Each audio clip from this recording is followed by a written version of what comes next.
Last ధన్యవాదాలకు ఇద్దాము. సన్మాన కార్యక్రమం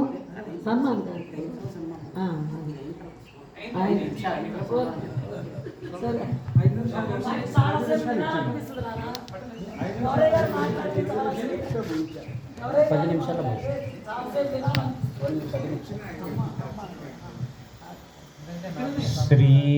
శ్రీనిలయం సూర్యగిరి చిన్మయ తేజము జందగోరితిన్ వాణివి లక్ష్మీ పార్వతివి పావనమూర్తివి ప్రస్తుతింతు నా మనసమందున నిలిచి మంగళ వాగ్జరి సాగనిమ్ము సన్మౌని జనాశ్రిత వరద మన్ననజేయవే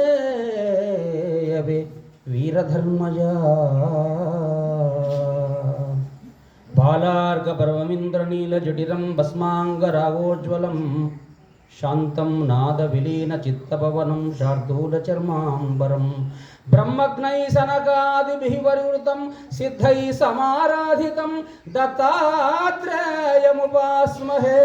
హృది ముదా ధ్యేయ సదా యోగిభిః. శ్రీమాత స్వరూపిణి జగద్గురు కోటిలింగేశ్వర వీరధర్మజమాత పాదపద్మములకు ప్రణమిల్లుతూ జగదంబిక అన్వేశ్వరి మాత పాదపద్మములకు ప్రణమిల్లుతూ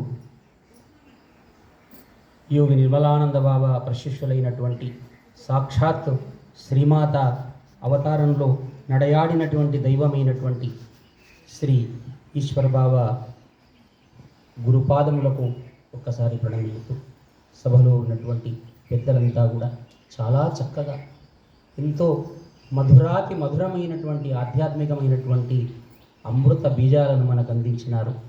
వారందరినీ ఒక్కసారి నేను సభాముఖంగా నమస్కృతులను అందిస్తూ హరిపరాల విశ్వం గారు, వారి నాన్నగారు, వారి యొక్క కుమారులైనటువంటి శ్రీ శ్రీ రామకృష్ణ గారు, ఆ తర్వాత మన నూకల ప్రభాకర శాస్త్రి గారు, తర్వాత ఎందరో అద్భుతమైనటువంటి భావాలను అందించినారు. ఒకే ఒక్క విషయాన్ని మీకు నేను తెలియజేస్తా. బాబాగారు ఈనాడు వారు ఇంత అంతర్యామిగా ఉండి ఇదంతా నడిపిస్తున్నారు అంటే వాళ్ళందరిలో ఉండేటటువంటి ఒక అద్భుతమైనటువంటి ఆత్మ చైతన్య శక్తికి ఆలవాలమే మన బాబాగారు అని చెప్పి మీ అందరికీ కూడా నేను తెలియజేసుకుంటూ ఉన్నా. బాబాగారు వెళ్ళేటప్పుడు, బాబాగారు దివ్య సమాధిలో వెళ్ళేటటువంటి సమయంలో ఒక్క మాట చెప్పినారు. గౌరయ్య గారు, నేను దివ్య సమాధి అయిన తర్వాత ప్రపంచ ప్రఖ్యాతి అవుతుంది నల్లగొండ పట్టణం అని చెప్పి బాబాగారు చెప్పడం జరిగింది. ఒకసారి బాబాగారిని మేము సంచరిస్తూ వెళుతున్నప్పుడు ఒకసారి అడిగినారు. నేనన్నా శ్రీమాతా స్వరూపం వేరా దత్తస్వరూపం వేరా అని అంటే బాబాగారు చిరునవ్వు నవ్వినారు. ఈనాడు నాకు సమాధానం దొరికింది రామకృష్ణ అన్నగారి యొక్క ఉపన్యాసంలో అని నేను తెలియజేశా.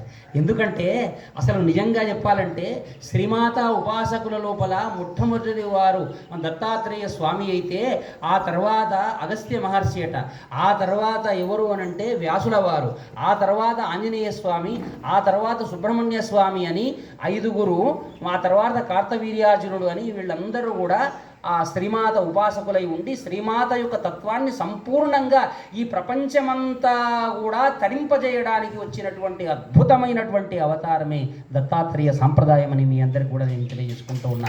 అది దత్తాత్రేయ సాంప్రదాయం. ఆ సాంప్రదాయంలోనే బాబాగారు ఉదయించడం జరిగింది. బాబాగారిని ఒకసారి నేను అడిగా, ఒకసారి వారి యొక్క జన్మస్థలానికి వెళ్ళినప్పుడు, బాబా మీరు ఎప్పుడు కూడా అమ్మ అమ్మ అమ్మ అని అంటుంటారు కదా, అమ్మ రూపాన్ని మీరు ఎప్పుడైనా చూసినారా అని అంటే, నాన్న నీ ముందున్నది అమ్మనే కదా అని అన్నాడు ఆయన. ఎంత విచిత్రమో చూడండి. అంటే 16 సంవత్సరముల పాటు ఈ గుడి లేనప్పుడు, ఈ పర్ణకుటీరము లేనప్పుడు నాతో నవరాత్రులను జయించినాడు. 16 సంవత్సరాల తర్వాత, నాన్న నీకు తెలియకుండానే నీవు ప్రపంచవ్యాప్తం అయిపోతావు, మళ్ళీ ఇక్కడికి నీవు వచ్చే అవకాశం కూడా నీకు ఉండదు అని అంటే, అప్పుడు సాక్షాత్తు వీరధర్మజమాత పైన వీరధర్మశ శతకము రాశా నేను అమ్మవారి యొక్క అనుగ్రహం